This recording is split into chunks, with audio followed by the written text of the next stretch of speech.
Ladies and gentlemen, welcome to the Nicsick Chats Wrestling PODCAST, where Nicsick Chats Wrestling on the YouTube channel called Nicsick Chats Wrestling, associated with my YouTube world, the Nicsick Network, with all my other YouTube channels.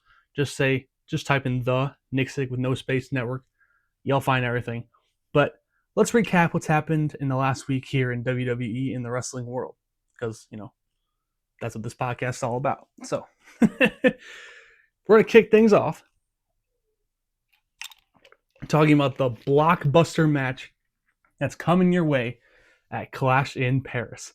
It'll be Logan Paul taking on John Cena. And unlike most fans, I've actually been clamoring for this match for years. Thought it would be taking place at WrestleMania this year, WrestleMania 41. Didn't happen.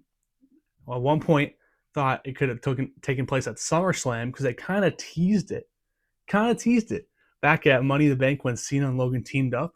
What am I doing? And they had a dissension. Things weren't working out between them. They lost the match. Logan went to go do the thing with Jelly Roll, but then Cena turned back into a good guy, turned into a babyface. And at one point, if you've actually followed along on the channel on the last podcast, or actually in a separate video as well, I thought that Logan Paul was a possibility to be John Cena's last opponent in December. But I'm wrong. I'll take it. It's not the end of the world. But it's happening next. Instead of what most people thought would happen would be John Cena against Brock Lesnar. Because, Brock Lesnar came back at SummerSlam, taking out John Cena. So many assumed it would be Cena and Brock at Clash in Paris. Obviously saving that for a later date, which we'll get to in a moment. But Logan and Cena, I know a lot of people are like, why is he facing him? That's a waste on this retirement tour. But I have a completely opposite opinion on that. And I can see the bigger picture of what they're trying to do. Think about it. It's the money match. And I knew once Cena had this retirement tour, like I said, they had to do this match at some point. When Logan and Paul came in the WWE, this had to be a match they did at some point. So it was just a given. It was just a matter of when it was going to happen. And it looks like it's coming up here in a few weeks at Clash in Paris.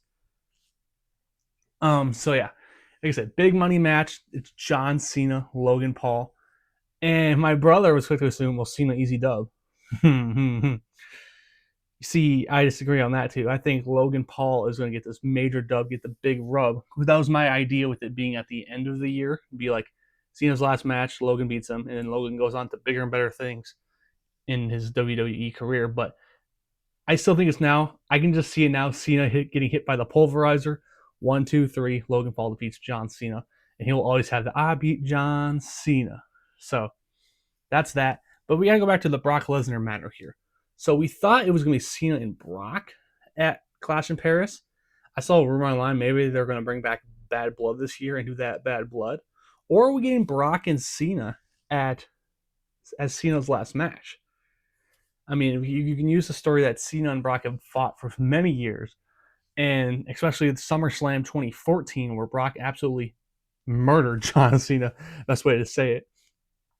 So maybe it's like a big redemption hill. He's got to climb up, beat Brock Lesnar fair and square, because that was like their last big battle. Like they had a rematch, I'm pretty sure, a month later that ended in a DQ. So it's like maybe Cena's gonna redeem himself on that embarrassing loss. But who knows? Maybe that won't be the end. Like I thought, Logan Paul would be the last match. Maybe there's another match we're not seeing here that they could be doing. Maybe Logan and Cena do a best of 3 series, and they battle to the end, and then Logan beats him in the very end. But yeah, that's that matter. I wonder if I don't think they really have Brock return and then have him sit on the couch for 4 months. I think like they're gonna capitalize on this soon. Maybe it honestly might be the next PLE after Clash in Paris, which I'm not sure might be the Bad Blood one. I don't know when Crown Jewel is. October maybe. But yeah. Let's move on to another match that was made official for Clash in Paris on Raw last night. It's Tuesday as of right now. Don't know when this is coming out. A fatal 4-way for the World Heavyweight Championship is going down at Clash in Paris.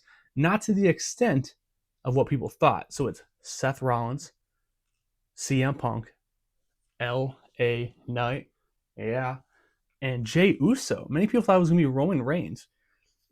it's interesting, but like Jay makes sense. He's in that world title picture. I love last night. It kind of seems like there's a lot of people, not even in this matchup at Clash of Paris, a lot of people like Sami Zayn going after the world title. So it makes it a really crowded title picture, which makes things really good and juicy for possible potential matches down the line. But back to Roman Reigns. I think after watching Raw last night, the pathway is Big Bronson Reed and Roman Reigns at Clash in Paris.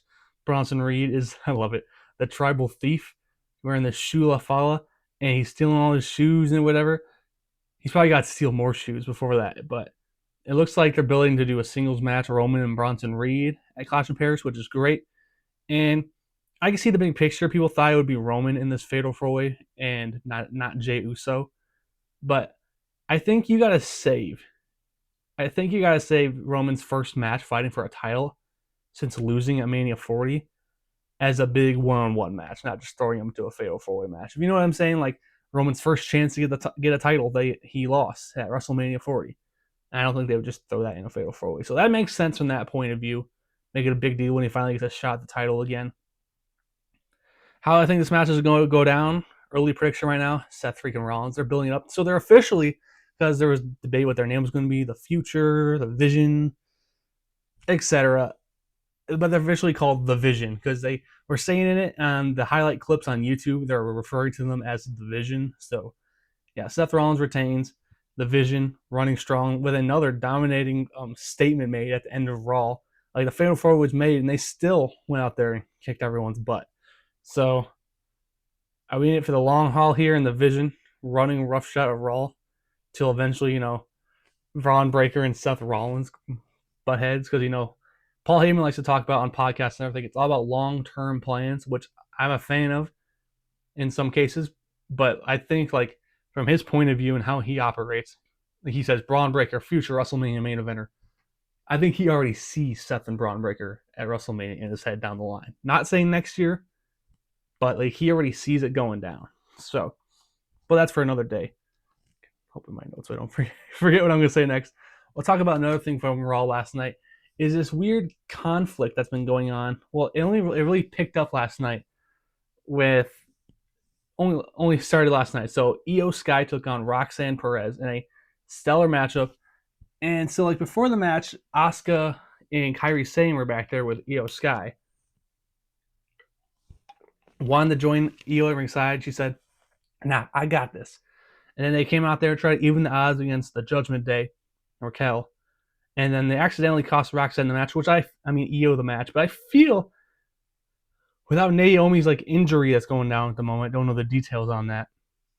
I feel like this was maybe low-key the plan in the Naomi match. Like the same thing that went down here. And so like Io lost, and then you go backstage, and Io's like, "Why don't you get out there, Asuka?" Blah blah blah blah. And Asuka's getting all fired up, and Asuka shoves her in Io's face like I just shoved her. I didn't mean to do that, and she's leaving. I don't know. I'm liking this storyline, and like Kairi Sane's like the third wheel in this whole thing. Like, is she gonna have to pick a side if these two start beefing, whatever? Or Asuka and Kairi gonna be like heel Kabuki Warriors? I'm curious how it's gonna go because I want to see Kairi Sane get a good singles run in her. So maybe we're building to some triple threat match. I thought this could have been for the world title at SummerSlam, but Naomi cashed in, ruining all those ideas I had in my head, like doing this feud like a little bit ago instead of now. But I'm still sorry, Alexa went off in the room. But it's pretty curious to see where this goes with these three. So yeah, coming up here on 10 minutes. Like I said before, podcasts can run anytime I want. Like originally, I was like, we should go for an hour here, like, but they don't have to be an hour. And who knows how fast I'm going to speed or drag on about these topics. But let's move on to the next topic that has been getting people talking, and I've kind of stayed out of it. So, 2 words: Karrion Kross. So supposedly Karrion Kross is done. He got released. He got go. His contract came up, whatever. But there was like mixed reports for a while. Then he dropped that documentary thing, and then selling shirts on Pro Wrestling Tees. I don't know. I feel like there has to be something there. Like he was just on SummerSlam, and then they just let him go. I like that. I've seen stuff like that in the past, but I don't know. It's like it's a weird spot in the wrestling world right now where it's like you don't really know what to believe because like here's the last two examples of that was R-Truth getting let go, and then the Seth Rollins injury. R-Truth gets let go. Everyone says goodbyes to him, and then the crowd wanted him back, and then he came back. And they asked on the press conference, the old press conference format, like, was this always the plan, whatever. And Triple H is just like, you enjoying the show? You enjoying it? And the Seth Rollins one, Seth Rollins cashing in, faking the injury. So with that, it's like, they're really like, it's like they did the show WWE Unreal.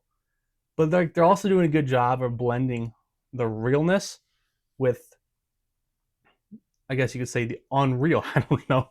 So like Karrion Kross get let go. He's in the alumni section, but who knows what they could pull? Maybe they're like, we have this master plan for them to go do stuff on other indie promotions or whatever, but then come back in a shocking fashion. Like to make it seem like they planned it all or not planned it all, but like it's just a discussion that's going on in the wrestling world, and it's I don't know what to think about it. Like Scarlett went on there, made a whole post like she enjoyed her time, but actually she's just flushing it up. I'm just here like the chat. So like if they actually were let go, I mean, like any WWE release, it's like oh man, but like the roster's got to keep spinning, adding new people to the roster. But on the flip side, if this is actually another master plan and they show up or something like that, what a world, what a timeline we are living in WWE. All right, so I went through the topics I had planned. Like I said, I don't know how long these are going to be short, and they don't have to be super long. I mean, if I have more topics and more shows to go over, etc., like that, like any other thing I can think off the top of my head, I'm kind of curious where they're going to go with Tiffy time next, Tiffany Stratton. I mean, they kind of seem like they've already moved on from Jade, and Jade's going to do something with Julia now with the U.S. Championship. I was kind of curious. Maybe I wonder if we get like a Jade Cargill heel turn, her against a babyface Tiffany. Like they fought at SummerSlam, but that'd be a very different dynamic to go with. But who knows where that's going? And yeah, it's pretty good. Got any fun backyard wrestling stories to tell?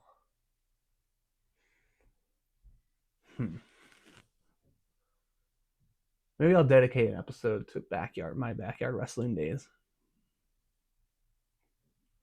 All right, that's gonna end podcast number 2.